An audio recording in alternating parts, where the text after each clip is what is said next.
आप मुंबईमधील सर्व 227 जागा स्वबळावर लढवणार। उमेदवारांची यादी जाहीर झाली आहे। महाविकास आघाडीला यामुळे फटका बसण्याचीही शक्यता आहे।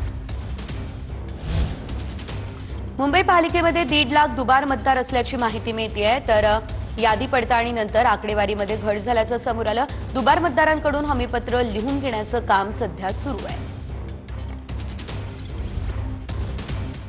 पुढे एक महत्त्वाची बातमी। अहिल्यानगरच्या पाथर्डी नगर परिषदेसाठी मतदान प्रक्रियेला सुरुवात झाली आहे। पाथर्डीमध्ये एकूण 10 प्रभागातून नगराध्यक्ष पदांसह 21 जागांसाठी आता मतदान होत आहे।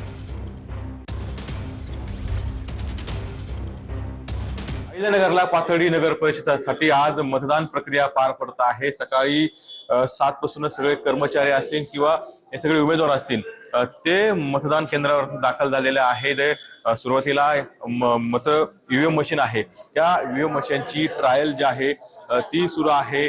नगर जिल्ह्यामध्ये आज 4 नगर परिषदेसाठी आज मतदान जे आहे ते पार पडणार आहे। खरं तर 2 डिसेंबर रोजीच ही मतदान प्रक्रिया पार पडणार होती, मात्र न्यायालयाच्या आदेशानंतर आता आज ही मतदान प्रक्रिया पार पडत आहे आणि उद्या राज्यामध्ये सर्वच नगर परिषदेचा निकाल जो आहे तो समोर येणार आहे। तेव्हा आता राज्यामध्ये एकूणच कोणत्या नगर परिषद कोणत्या पक्षाकडे जातात हे अत्यंत पाहणं महत्त्वाचं असणार आहे।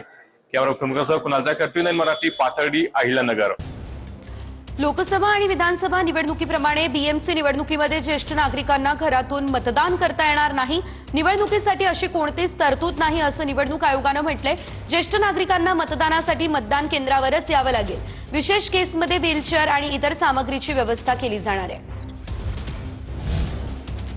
अंबरनाथ शहरामध्ये अद्यापही राजकीय पक्षाचे बॅनर, पालिकेचे बॅनरवर कारवाई नाही। अंबरनाथ शहरात शिंदेची सेना आणि भाजपचे बॅनर झळकत आहेत।